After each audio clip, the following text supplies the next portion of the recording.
started. All right, hey, how's it going? This is a quick tour. We're headed off to NORRA 2023 in I think 3 days. And so a lot of prep work and stuff has been done prior to this day.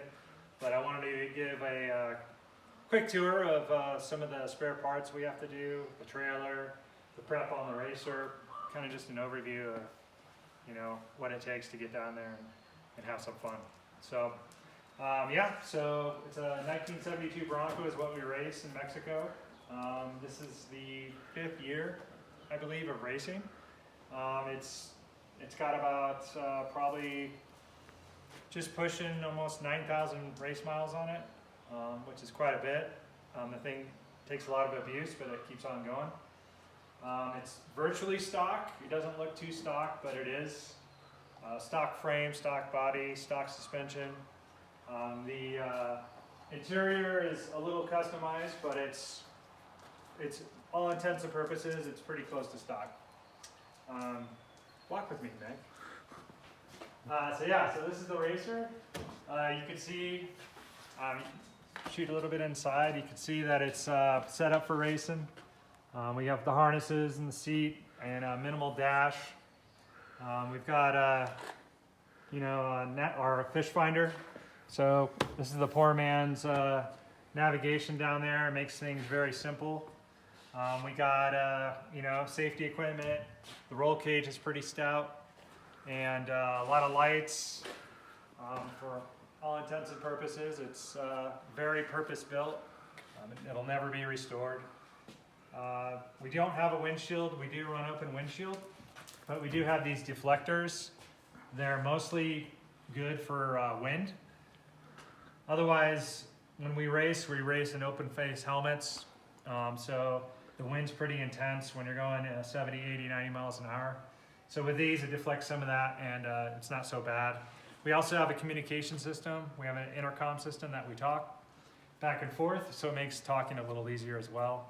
And during NORRA, we're constantly talking, because Mike, the navigator, the brains behind the operation, behind the camera, he's the one who is navigating and telling me where to go and where not to go, or to go fast or slow down, because he can see the course, and the only thing I'm doing is watching where we're going.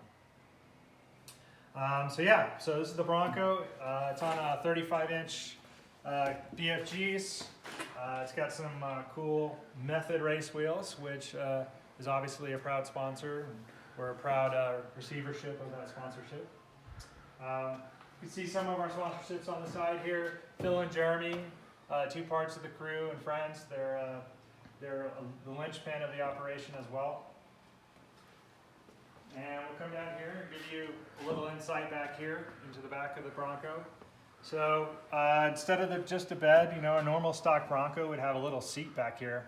Obviously, we don't have passengers in this case. What we do have is a 34-gallon fuel cell. And we have 2 fuel pumps, 2 filters, 2 pickups, a lot of redundancy. Out down there, we don't have support when we're on the race course, so we have to fend for ourselves. We have dual ignitions, dual coils, and we can flip between the 2 with a switch on the dash. In addition, we have a storage bin right here that contains alternator and belts and plug wires and all sorts of parts and some tools. We have fluids down here, and on the other side we have oil and transmission and brake and power steering.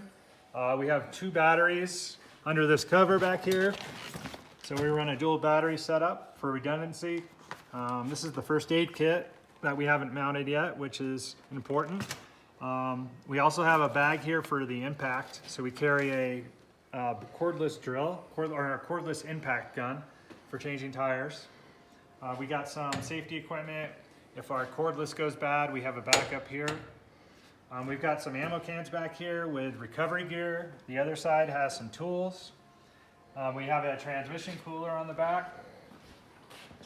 This is key. It's one of the things on the Bronco that heats up pretty regularly, so we really look after that transmission. It could make or break our entire race, so this is really important. Of course, we got a spare. Underneath we have a jack to get the spare tire changed, or if we have other issues, we can use it.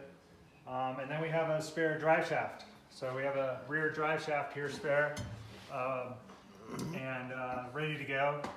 And yeah, I think that's about it. There's a lot of other little things on here, but I won't bore you with details. So as far as the prep's concerned, this is the trailer we take. It's a 20-footer.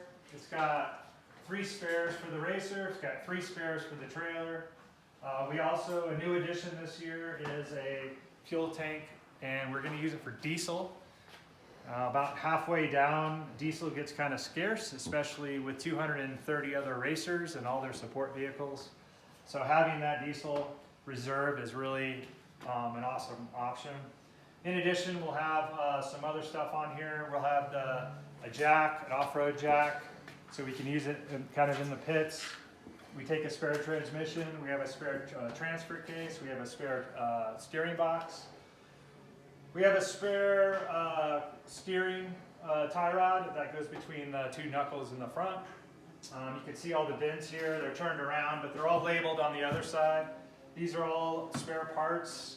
Anything from a brake caliper to a alternator to a fuel jets, fuel pumps, bushings, heim joints.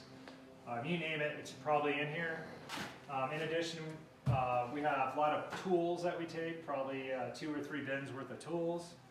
You can see spare shocks. Here's an example of one of our dump cans. So this is 11 gallons. We typically fuel probably once a day, twice a day on some of the longer stages. We have 3 of these cans, but we're switching over to pumping out of a fuel drum this year. So we're going to try that instead of heaving these 70-plus pound cans into the side of the racer. So something new there. Over here, we've got a few other things. And then we got to notice the dog.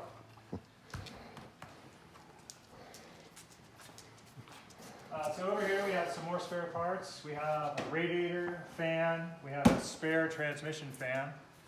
We also, there's the fuel pump for the race gas. We have spare axles, front and rear.